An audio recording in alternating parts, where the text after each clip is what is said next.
علامہ صاحب، پاکستان کا کوئی کردار بنتا ہے اور اگر صلح ہو جاتی ہے ان کی تو پاکستان کو کیا فائدہ ہوگا؟ دیکھیں، میں کئی مرتبہ یہ بیان دے چکا ہوں کہ اگر سعودی عرب اور ایران جو پاکستان کے دونوں برادر اور اچھے دوست ملک ہیں، ایران ہمسایہ بھی ہے، سعودی عرب بھی ہمارا مرکز ہے بہت بڑا اور دوست ہے، ہر مشکل ٹائم پہ سعودی عرب کام آیا ہے۔ اگر ان کے درمیان دوستی ہو جاتی ہے تو ایک تو امت مضبوط ہوگی اور دوسرا پاکستان میں امن آئے گا، پاکستان میں استحکام۔ یہ جو پراکسیز کی جنگ چل رہی ہے پاکستان میں، کوئی سعودی عرب کی حمایت میں ہے، کوئی ایران کی حمایت میں، میں سمجھتا ہوں اس کو کنٹرول کرنے میں ہمیں مدد ملے گی۔ ہم جو ہمیشہ اتحاد و وحدت کے حوالے سے فعال ہیں اور کام کر رہے ہیں، بہت بڑی مدد ملے گی اور پاکستان میں امن آنا، میں سمجھتا ہوں وہاں جب ان دونوں کے درمیان اچھے تعلقات ہوں گے تو یہ جو عرب ممالک چین کی طرف، رشیا کی طرف یہ رجحان رکھتے ہیں، اس کی وجہ یہ ہے کہ امریکہ کے تسلط سے تنگ آ چکے ہیں۔ میں تو یہی کہوں گا کہ امریکہ کی شرارتوں سے وہ تنگ آ چکے ہیں کہ ان کا کام ہی ہمیشہ یہ ہے کہ ڈیوائیڈ اینڈ رول، ان کو آپس میں لڑائی رکھو اور ان پہ مسلط رہو، اپنا اسلحہ بھی بیچو، ان کو لڑاؤ بھی صحیح، اپنے اسلحے کی آزمائش بھی کرو۔ تو اب یہ عرب ممالک سب تنگ آ چکے ہیں۔ میں یہ سمجھتا ہوں کہ یہ اب جو یوکرین اور رشیا کی جنگ ہے اس میں بھی خبریں آ رہی ہیں کہ چین کردار ادا کرنے جا رہا ہے، وہاں بھی شاید جلدی کوئی خبر آ جائے۔ تو اگر چین اتنا اثر و رسوخ بڑھا رہا ہے خطے میں اور رشیا کا اثر و رسوخ بڑھ رہا ہے تو اس کا لازمی اثر یہ ہے کہ امریکہ کا اثر و رسوخ کم ہو رہا ہے۔ جب امریکہ کا اثر و رسوخ کم ہوگا تو اس میں جہاں عرب ممالک کو فائدہ ہوگا، میں سمجھتا ہوں پاکستان کو بھی فائدہ ہوگا۔ بخاری صاحب، ایک چیز کہ اگر اسرائیل اور یو اے ای کے تعلقات ہو سکتے ہیں، اگر امریکہ اور طالبان کے دوستی ہو سکتی ہے، تو آپ اس معاملے میں اتنے ناامید کیوں ہیں؟ دیکھیں، نہ ہی امریکہ اور طالبان کی کوئی دوستی ہوئی ہے۔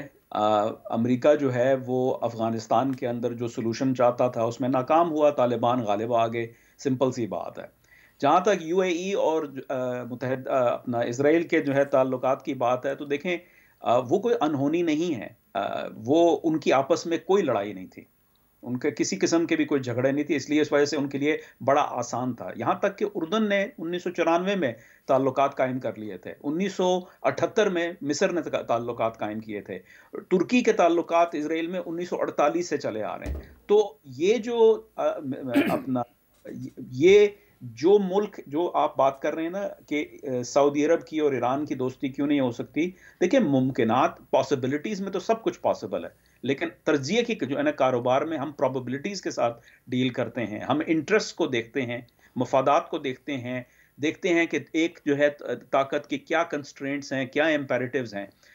کیا ایران جو ہے اپنا اثر و رسوخ عرب دنیا میں کم کرے گا؟ میں نہیں سمجھتا، اور اگر کم نہیں کرے گا تو بات آگے کیسے بنے گی؟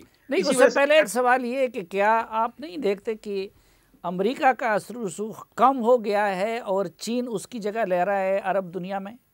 نہیں، بالکل ایسی کوئی بات نہیں ہے۔ یہ جو ہے اگر آپ تصویریں اور جو ہاتھ میں لانا اور بیانات کو دیکھیں گے تو ایسا ہی معلوم ہوگا کہ جو ہے نا دنیا الٹی ہو رہی ہے۔ جہاں یہ بیان آیا اس سے ایک دن پہلے جو ہے اپنا سعودی عرب کی طرف سے آئی تھی کہ بھائی ہم اسرائیل کے ساتھ تعلقات بنانے کے لیے تیار ہیں، آپ ہمیں مزید اسلحہ بیچیں، یہ امریکہ کو سعودی عرب نے کہا ہے، اور آپ ہمیں اپنا جوہری جو ہے پروگرام بنانے کی اجازت دیں، ہمیں جو ہے اس میں امداد کریں، ہمارا ایک سویلین نیوکلیئر پروگرام ہو۔ ظاہر ہے وہ یہ تو نہیں کہہ سکتے کہ ہمیں جوہری ہتھیار دیں، تو سویلین نیوکلیئر پروگرام جو ہے وہ ایک یوفمزم ہے کہ ہمارے پاس بھی جوہری طاقت ہو۔ وہ کیوں کہہ رہے ہیں؟ اگر ان کو ایران کے اوپر اعتبار ہے تو وہ کیا ایسا کریں گے؟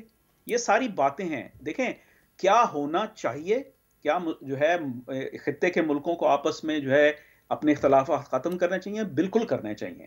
کیا ان کو جو ہے اپنے عوام کے لیے جو ہے خوشحالی کے لیے اپنے تنازعات کو ختم کرنا چاہیے؟ بالکل کرنا چاہیے۔ کیا وہ کریں گے؟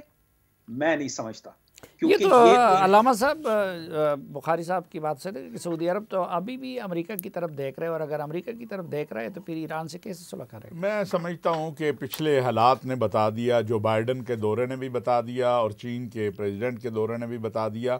اور ایک اور بات میں عرض کروں کہ سعودی عرب فلسطین کی آزاد خود مختار ریاست کے بغیر کبھی اسرائیل کو تسلیم نہیں کرے گا۔ یہ بات بڑی کلیئر ہے اور واضح ہے۔